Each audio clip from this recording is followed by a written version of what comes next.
Comment soulager des cervicales nouées? Donc bienvenue dans cette nouvelle capsule vidéo. Je vais tenter de répondre à ça et de vous proposer, alors j'ai deux exercices à vous proposer qui sont un petit peu similaires, mais si le premier n'est pas accessible, le deuxième pourra être fort sympathique. Alors bien évidemment, on est dans un contexte où il n'y a pas de problème osseux au niveau des cervicales, mais on se sent un petit peu raide avec des tensions, des crispations dans la nuque. Et là, j'ai en effet des solutions à proposer. Donc ce qu'on peut faire dans un premier temps, c'est peut-être des petits mouvements tout doux, mais vraiment très très doux, de rotation de la tête. Et tout petit, pour sentir où est-ce que ça bloque, où est-ce que ça tend, où est-ce que on sent qu'il y a besoin d'étirer.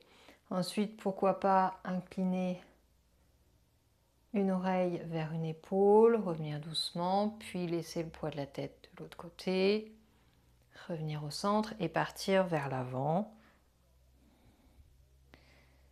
et remonter. Donc juste pour démarrer, pour mettre un petit peu en mouvement. Ensuite, on va avoir besoin d'une sangle. Alors c'est vrai que la sangle de yoga, elle est quand même formidable parce qu'elle nous permet de faire plein de choses. Et tu vas voir qu'on va s'installer dans une posture plutôt confortable pour la nuque et les cervicales. Alors la première nécessite que on ait une certaine souplesse, en tout cas une certaine longueur de l'arrière des cuisses. Si celle-ci n'est pas possible, tu verras que la deuxième, elle marchera tout seul. Alors, la boucle est faite. Je l'agrandis plutôt pas mal, une grande boucle. En fait, on va être allongé sur le dos. Et puis, on va passer un pied à l'intérieur de la sangle. La boucle, on va venir la placer sur le côté. Puis, je vais passer la sangle sous ma tête, de sorte à ce que, donc au niveau de l'occiput, à ce que les deux côtés de la sangle passent au-dessus de mes oreilles. Donc attention, ça m'arrive de voir des choses comme ça, où c'est au niveau du cou. Non, surtout pas. Ça passe au-dessus des oreilles. Là, jambes tendues vers le ciel. On va pouvoir peut-être venir placer la deuxième jambe à l'intérieur. Et une fois que les deux jambes sont dedans, on va relâcher la tête. Tu vas vraiment pouvoir laisser le poids de la tête tomber. Respirer dans le ventre. Ça peut être pas mal. Alors, soit tu as les deux jambes dedans, soit tu as une jambe à terre, une jambe levée. Après, dans ce cas, tu fais les deux jambes.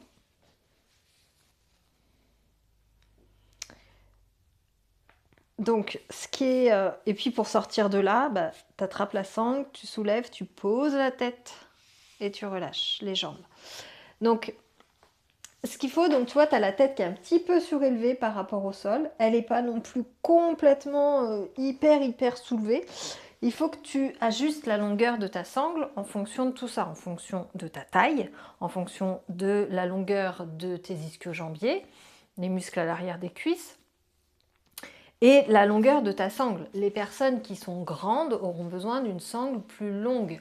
Là, moi, j'ai une sangle qui fait 2,50 m, je crois. Ouais, 2,50 m, c'est pas mal pour ma taille. Certaines personnes qui font plus d'1,70 m auront besoin d'une sangle qui fait 3 mètres. Et là, elles pourront faire beaucoup plus de choses. Ça peut être un peu juste parfois. Et les sangles qui sont plus courtes, qui font 2 mètres, parfois c'est un peu trop court. Alors, autre astuce, c'est avec la chaise. Alors là, c'est une chaise de yoga. Tu as une chaise à la maison. Dans ce cas-là, je défais la boucle. On va passer la sangle autour de la chaise. Donc là, elle a des barreaux. Je passe sous les barreaux. Je refais la boucle. Si, entre parenthèses, par ailleurs, vous voulez un tuto pour savoir comment faire la boucle de la sangle, dites-le moi, je ferai une vidéo exprès pour ça. Je mets ma main dessus, c'est un peu près du sol, donc je resserre un peu. Voilà, c'est pas non plus complètement en tension, puisque vous allez voir, l'idée, ça va être de venir placer sa tête dessus. Voilà. J'installe ma chaise sur mon tapis. Et puis, je vais venir... Alors, je la rapproche aussi du bord. Et je vais venir déposer l'arrière de mon crâne, exactement le même endroit que tout à l'heure, hein, occiput dessus des oreilles, sur la sangle. Là. Voilà.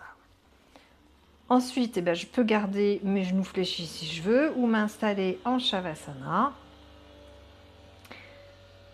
Et vous allez voir que dans cette position, on a un léger étirement des cervicales, une tête qui peut se déposer,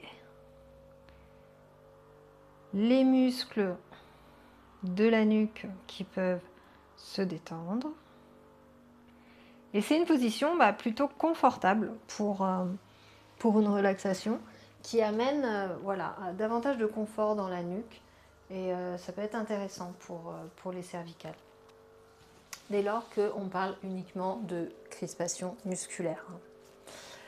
Voilà, donc dites-moi si vous avez d'autres questions, si vous avez envie de compléments ou si vous avez d'autres sujets que vous aimeriez que j'aborde. À très bientôt.